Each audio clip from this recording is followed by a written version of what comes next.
네, 안녕하십니까. 오토다이어리 오종훈입니다. 오늘은 포르쉐 카이엔 SE 하이브리드를 준비했습니다. 포르쉐 카이엔 하이브리드가 좀 더 진화했죠. 그래서 플러그인 하이브리드 형태로 새 모습을 선보였습니다.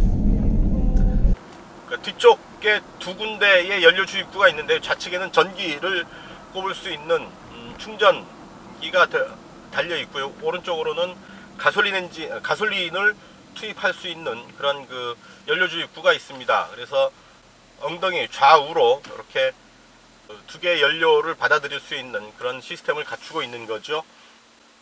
아주 조용합니다. 핸들을 돌려도 시동은 다시 켜지지 않고요. 가속 페달을 툭 밟아주면 비로소 시동이 걸리겠죠. 자, 재시동 다시 차가 움직일 때도 일단 전기로 움직이기를 시작하기 때문에 훨씬 더 부드럽습니다. 전기 모터가 부드럽게 차를 출발시키고 일단 그 다음에 달리면서 자연스럽게 시동이 걸리기 때문에 차의 움직임이 그렇게 부자연스럽거나 거칠지 않습니다. 자, 친환경임을 강조하려는 의도겠죠. 계기판의 바늘들은 그린, 연초록색의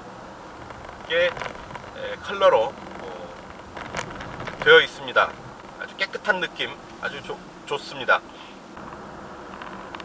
자, 이 차는 일반 가정에서 220V의 그 전원을 이용해서 약 3시간 반 정도의 완충을 할 수가 있습니다. SUV죠. 시트 포지션이 높습니다. 그래서 아무래도 낮은 세단을 탈 때보다는 시야가 넓어서 운전에 부담이 없습니다.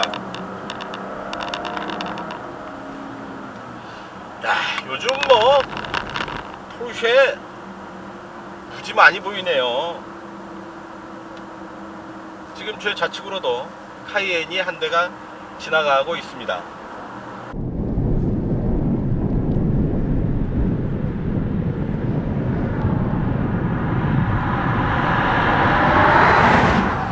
자, 코스팅 기능 있죠. 가장 경제적으로 차가 움직일 수 있도록 해줍니다. 가속 페달에서 발을 떼면 탄력 주행이 되는데 변속기는 중립으로 가고요. 그 상태에서 엔진 브레이크도 걸리지 않고 그냥 쭉 탄력으로 차가 움직이는 상태가 되는 겁니다. 기어가 물려 있을 경우에는 엔진 브레이크 효과가 생길 수 있죠. 대신에 퓨얼 커팅 기능이 있어서 그 움직이는 동안 연료 공급이 차단됩니다. 대신에 엔진 브레이크 효과가 생겨서 그렇게 움직일 수 있는 거리는 그렇게 길지가 않은 상태가 되겠죠. 대신에 코스팅 기능, 코스팅 주행은 변속기가 중립으로 갑니다. 그래서 좀 더 먼 거리를 엔진에 저항 없이, 엔진 브레이크가 없이 좀 더 먼 거리를 탄력으로 이동을 할 수가 있게 되죠. 자, 브레이크를 밟을 때 에너지 회생 제동 시스템이 작동을 하죠. 브레이크의 느낌이 일반적인 그런 차의 그것과는 조금 다른 느낌을 줍니다. 자, 그래서 이 차의 연비 9.4km/L입니다. 좋은 연비를 가졌다 싶습니다. 8단 변속기가 올라와 있습니다.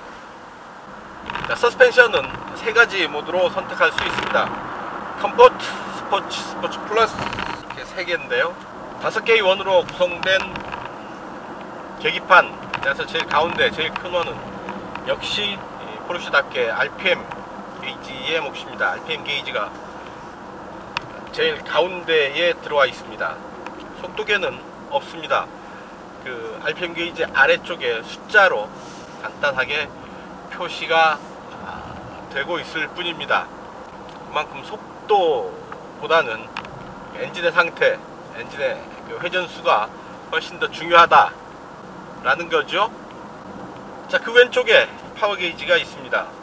시동을 켜면 엔진이 돌아가는 게 아니라 파워 게이지가 딱 레이디 상태에 맞춰지게 되는 거죠. 배터리가 준비되어 있다 라는 얘기입니다. 자, 이 호화로움의 극치, 참 호화로운 차인데요.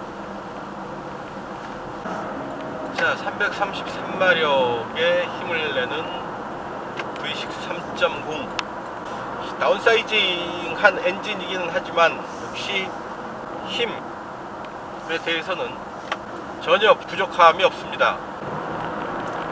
이런 그 순간적인 가속감, 그리고 고속주행에서의 안정감, 역시 포르쉐입니다.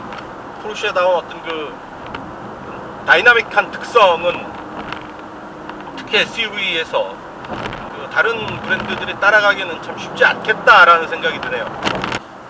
포르쉐가 이런 그 전기차의 길을 가다니 뜻밖이고요.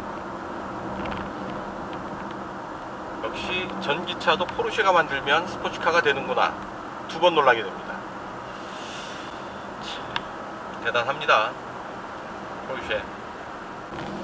자, e파워 모드로는 전기차로 달리게 되는 거고요. e파워 모드가 비활성화되면 하이브리드 모드가 됩니다. 효율성에 초점이 맞춰서 운행이 되는 거죠.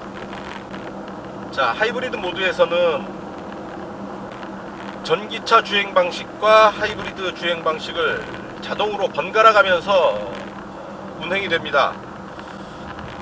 로드 포인트, 엑셀 페달이 어느 정도 밟히느냐, 이 열리는 정도에 따라서 로드 포인트의 변환, 그리고 코스팅 주행, 에너지 회생과 부스팅 기능 등이 수시로 작동을 하면서 자동차를 최적의 상태, 그러니까 최적의 효율 상태로 움직이게끔 하게 됩니다.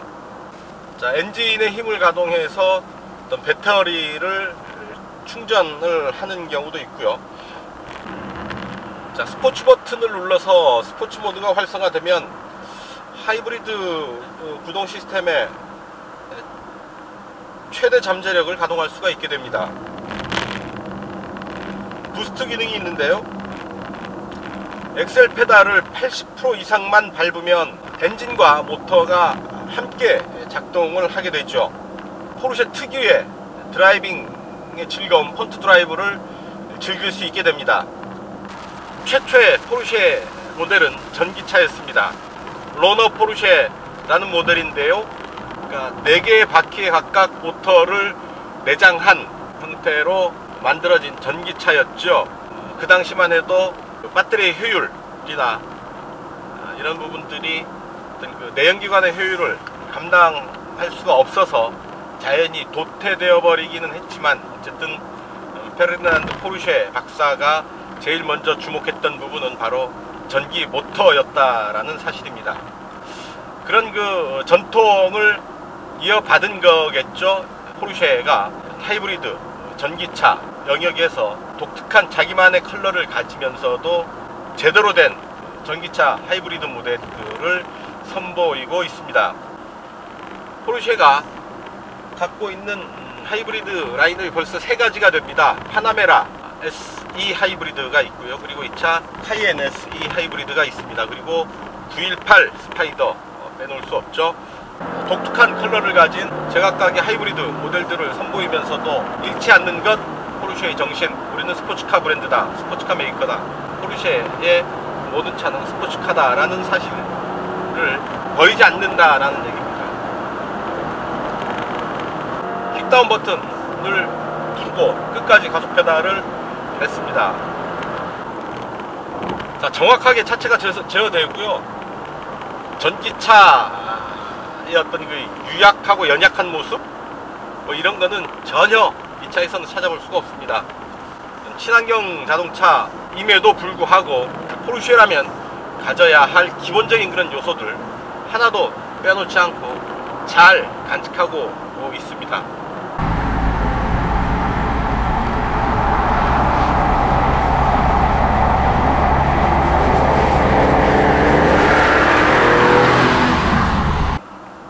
자, 충분히 어느 정도 배터리 충전을 했고요. 그래서 다시 전기차 모드로 달려보겠습니다. 120까지 한번 속도를 올려볼까요?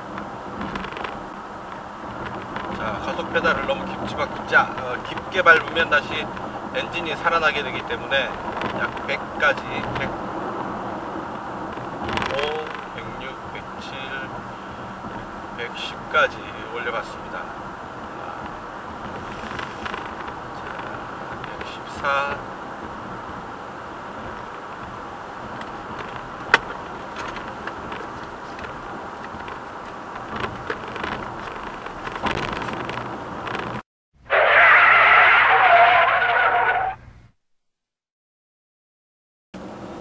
단도직입입니다. 크루즈 컨트롤은 어댑티브 크루즈 컨트롤이 아닙니다. 그냥 정해진 속도로만 달리는 아주 단순한 크루즈 컨트롤의 기능만을 수행할 뿐입니다. 좀 아쉽죠? 이 정도 고급차에 1억 1490만원이죠. 가격도 가격이지만 포르쉐 카이엔 아니겠습니까? 차의 격을 감안한다면 크루즈 컨트롤도 좀 더 앞선 기능, 좀 더 스마트한 기능을 담은 어댑티브 크루즈 컨트롤 정도는 장착되어야 하지 않을까 싶습니다. 내비게이션과 계기판이 연동되지 않아서 계기판의 한쪽 부분을 제대로 사용할 수 없는 것 또한 아쉬운 부분입니다. 포르쉐도 이제 포르쉐 코리아를 통해서 한국 지판에 나서고 있는데요. 한국의 소비자들까지 세심하게 배려하는 그런 정책이 아쉽습니다. 자, 포르쉐의 능력을 잘 보여주는 차인 듯 싶습니다. 시장의 변화를 미리 감지를 하고 앞서서 대응하는 포르쉐의 그 기술력이 돋보이는 그런 차입니다.